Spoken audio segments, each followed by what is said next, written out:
नमस्कार दोस्तों, आप सबका स्वागत है। बिहार बोर्ड मैट्रिक परीक्षा आज 23 फरवरी 2022 को संस्कृत का प्रथम पाली में यानी फर्स्ट सिटिंग में परीक्षा हो चुका है। तो दोस्तों मेरे पास सेट नंबर बी है।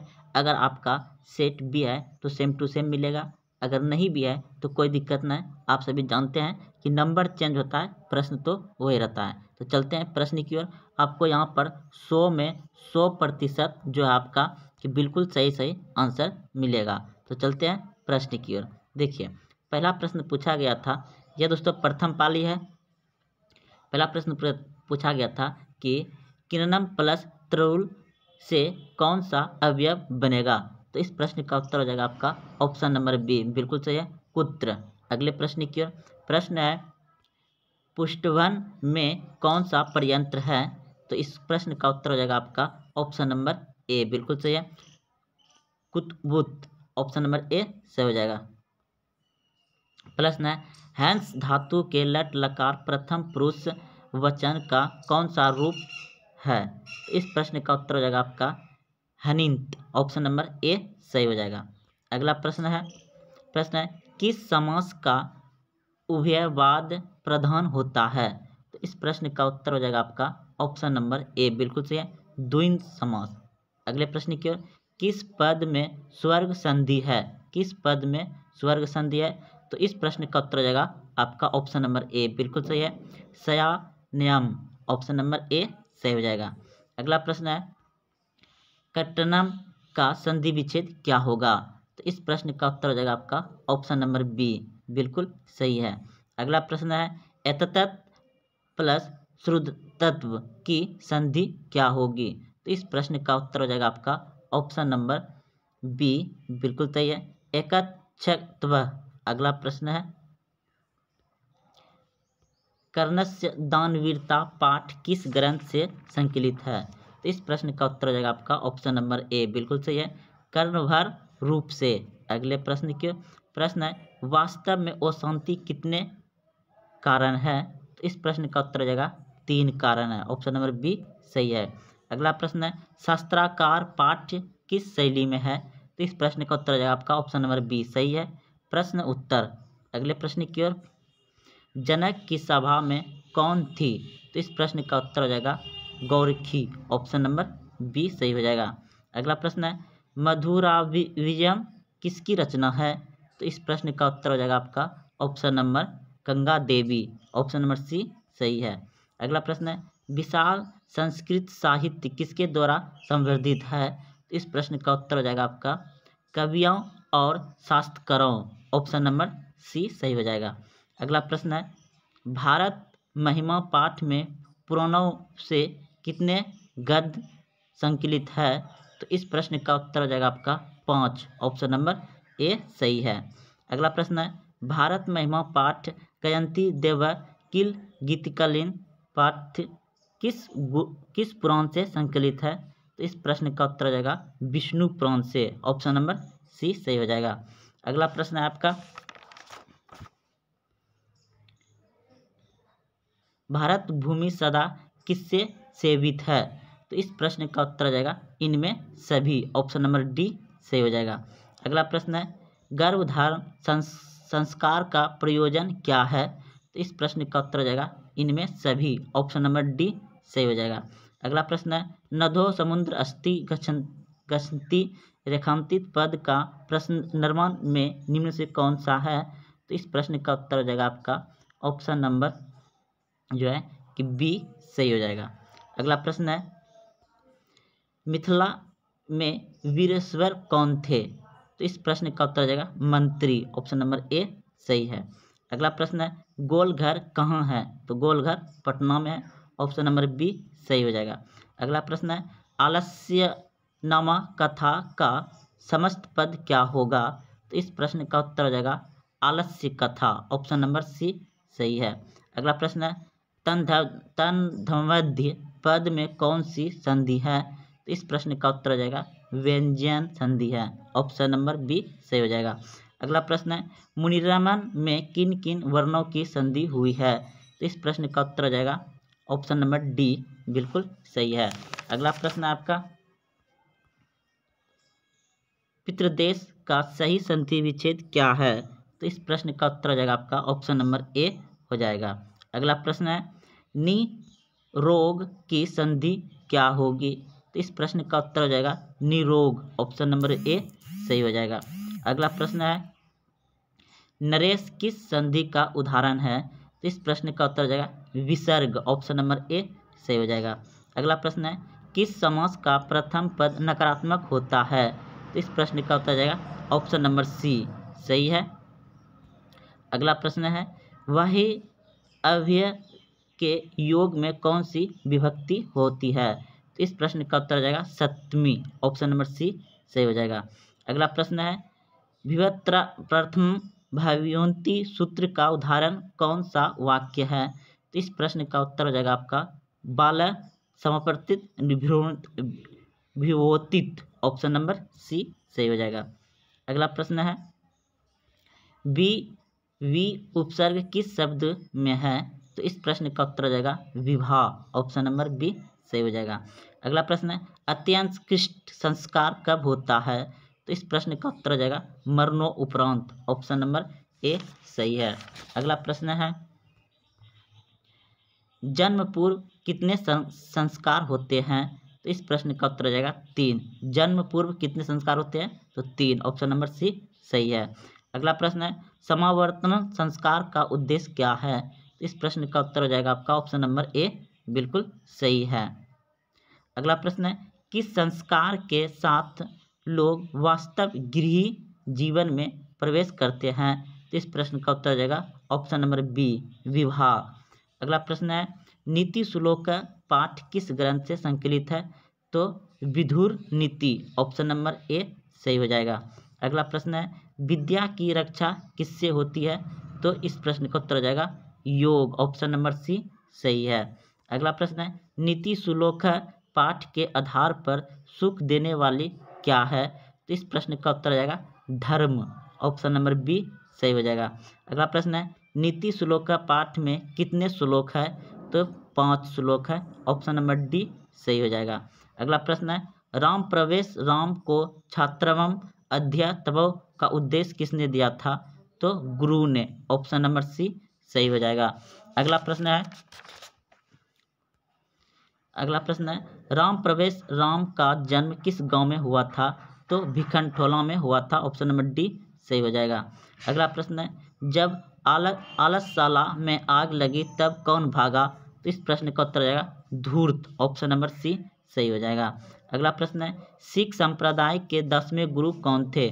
सिख संप्रदाय के 10वें गुरु थे गुरु Govind Singh, option number A सही हो जाएगा।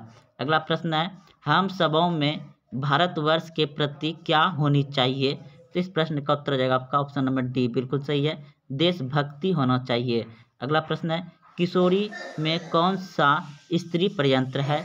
इस प्रश्न का उत्तर हो जाएगा आपका ऑप्शन नंबर सी बिल्कुल सही है। अगला प्रश्न है ज्ञान जोड़ मैत्रित्व से कौन सा पद बनेगा? तो इस प्रश्न का उत्तर हो जाएगा आपका ऑप्शन नंबर ए बिल्कुल सही है, ज्ञानवन। अगला प्रश्न है सचन्य पर्यंत्र का उदाहरण कौन सा है? तो इस प्रश्न का उत्तर हो जाएगा आपका ऑप्शन नंबर डी बिल्कुल सही है, वर्तमानमम।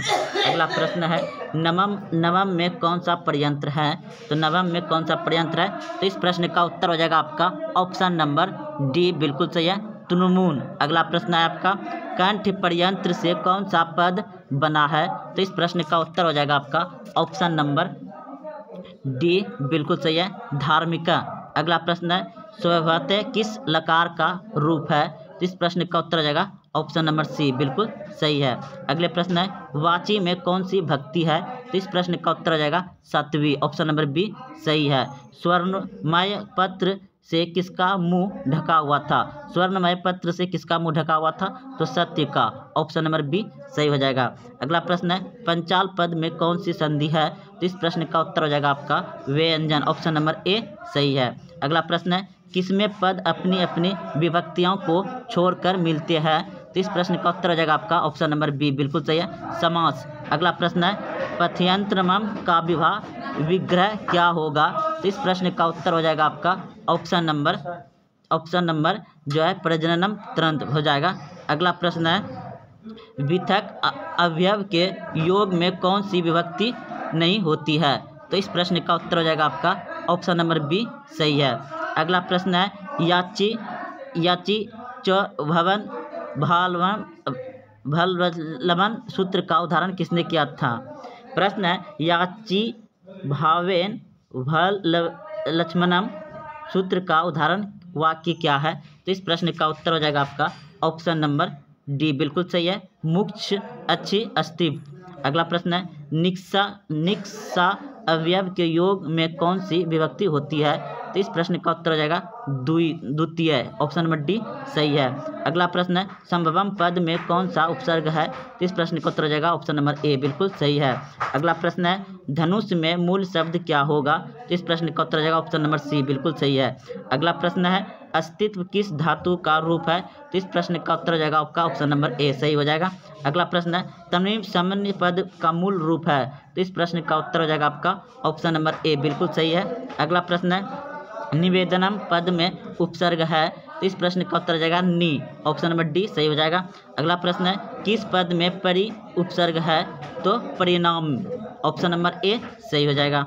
अगला प्रश्न है किस वाक्य में सप्ताह कर्णवंश जो सूत्र समाप्ति विभक्ति होती है? तो इस प्रश्न का उत्तर हो जाएगा आपका ऑप्शन नंबर डी बिल्कुल सही है।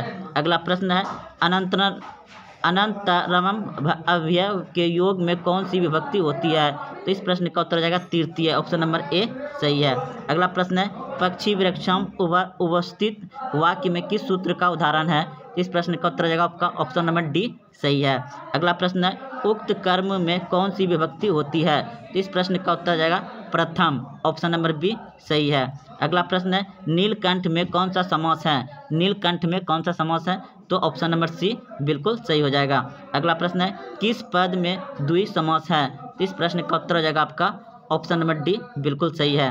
अगला प्रश्न है किस समास का उत्तर पद प्रधान होता है? तो इस प्रश्न का उत्तर हो जाएगा ऑप्शन नंबर ए तत्पुरुष। अगला प्रश्न है मध्य जोड़ वक्त से कौन सा अवयव बनेगा? तो इस प्रश्न का उत्तर हो जाएगा आपका ऑप्शन नंबर बी सही है। अगला प्रश्न है सर्वदा में कौन सा तद्धित प्रयंत्र है? तो इस प्रश्न का उत्तर हो जाएगा आपका ऑप्शन नंबर बी सही है। अगला प्रश्न है रंजक स्त्रीलिंग रूप क्या होगा? तो इस प्रश्न का उत्तर हो जाएगा रंजक, ऑप्शन नंबर ए सही हो जाएगा। अगला प्रश्न है ओनर्नियान महयान गधांश के रिक्त स्थानों में कौन सा पद होगा? तो इस प्रश्न का उत्तर हो जाएगा ऑप्शन नंबर ए सही है। अगला प्रश्न है मल्लमा पाठ में कितने मंत्र है? तो 5, ऑप्शन नंबर बी सही हो जाएगा। अगला प्रश्न है पटना में हमेशा युद्ध आग और बाढ़ के भय रहेगा किसने कहा था? तो इस प्रश्न का उत्तर हो जाएगा भगवान बुद्ध ने, ऑप्शन नंबर ए सही हो जाएगा। अगला प्रश्न है काव्यमीमांस के कवि कौन है? तो इस प्रश्न का उत्तर हो जाएगा राजशेखर। अगले प्रश्न की ओर आलस्य पाठ किस ग्रंथ से संकलित है? तो ऑप्शन नंबर सी बिल्कुल सही है। अगला प्रश्न है आलस्य कथा कैसी कथा है? तो इस प्रश्न का उत्तर हो जाएगा ऑप्शन नंबर डी बिल्कुल सही है। अगला प्रश्न है अच्युत राय कहाँ के राजा थे? तो इस प्रश्न का उत्तर हो जाएगा आपका विजयनगर, ऑप्शन नंबर ए सही है। अगला प्रश्न है दलित ग्रामीणवासी पुरुष की कथा किस पाठ में है? तो इस प्रश्न का उत्तर हो जाएगा कर्मवीर, ऑप्शन नंबर ए सही है। स्वामी दयानंद का जन्म किस राज्य में हुआ था? स्वामी दयानंद का जन्म किस राज्य में हुआ था? तो गुजरात में हुआ था, ऑप्शन नंबर सी सही है। अगला प्रश्न है आपका स्वामी दयानंद के बचपन का नाम क्या था? तो मूलाशंकर, ऑप्शन नंबर बी सही हो जाएगा। अगला प्रश्न है रात्रि जागरण छोड़कर मूलाशंकर कहाँ गए थे? तो इस प्रश्न का उत्तर हो जाएगा आपका घर छोड़ गए थे। अगले प्रश्न की ओर प्रश्न है स्वामी दयानंद घर छोड़कर घूमते हुए कहाँ पहुँचे थे? तो इस प्रश्न का उत्तर हो जाएगा मथुरा, ऑप्शन नंबर बी सही हो जाएगा। DLV विद्यालय की स्थापना कब हुआ था? तो 1883 ईस्वी में हुआ था, ऑप्शन नंबर सी सही हो जाएगा। मंदाकिनी का अर्थ क्या होता है? तो ऑप्शन नंबर ए बिल्कुल सही है। अगला प्रश्न है मंदाकिनी कर्णम पाठ कहाँ से गढ़ा गया है। तो इस प्रश्न का उत्तर हो जाएगा आपका ऑप्शन नंबर बी, बिल्कुल सही है, चित्रकूट की। अगला प्रश्न है मंदाकिनी वर्णम पाठ के कवि कौन है? तो इस प्रश्न का उत्तर हो जाएगा आपका ऑप्शन नंबर सी, बिल्कुल सही है, वाल्मीकि। अगला प्रश्न है राम ने विशाल पक्ष से किसको संबोधित किया था? तो सीता को, ऑप्शन नंबर ए सही हो जाएगा। अगला प्रश्न है भागवत शब्द के पष्टी बहुवचन का रूप क्या होगा? तो इस प्रश्न का उत्तर हो जाएगा ऑप्शन नंबर डी, बिल्कुल सही है। अगला प्रश्न है त्रिपाष्टिक में धातु क्या है? तो इस प्रश्न का उत्तर हो जाएगा आपका ऑप्शन नंबर ए सही हो जाएगा। अगला प्रश्न है तुमुन प्रयंत्र से बना अवयव कौन सा है? तो इस प्रश्न का उत्तर हो जाएगा आपका ऑप्शन नंबर बी सही हो जाएगा। अगला प्रश्न है राघव में कौन सा तद्धित प्रयंत्र है? तो इस प्रश्न का उत्तर हो जाएगा ऑप्शन नंबर सी सही है। अगले प्रश्न की ओर निपुण्य में कौन सा शास्त्र प्रयंत्र है? तो इस प्रश्न का उत्तर हो जाएगा आपका ऑप्शन नंबर डी सही हो जाएगा। अगला प्रश्न है व्याघ्रवतित कथ्य किस ग्रंथ से संकलित है? तो इस प्रश्न का उत्तर हो जाएगा आपका ऑप्शन नंबर ए, बिल्कुल सही है। अगला प्रश्न है आपका प्रश्न है बाघ के हाथ में क्या था? तो दोस्तों इस प्रश्न का उत्तर आप दे दीजिएगा कमेंट में। अगले प्रश्न की ओर प्रश्न है व्याघ्रित कथा में कुत्र तव क्रम किसका कथन है? तो इस प्रश्न का उत्तर हो जाएगा आपका ऑप्शन नंबर बी सही हो जाएगा। अगला प्रश्न है किसके बिना ज्ञान भार है? तो क्रिया के बिना। अगले प्रश्न की ओर प्रश्न है साधु का स्त्रीलिंग रूप क्या होगा? तो साधु भी, ऑप्शन नंबर डी सही है।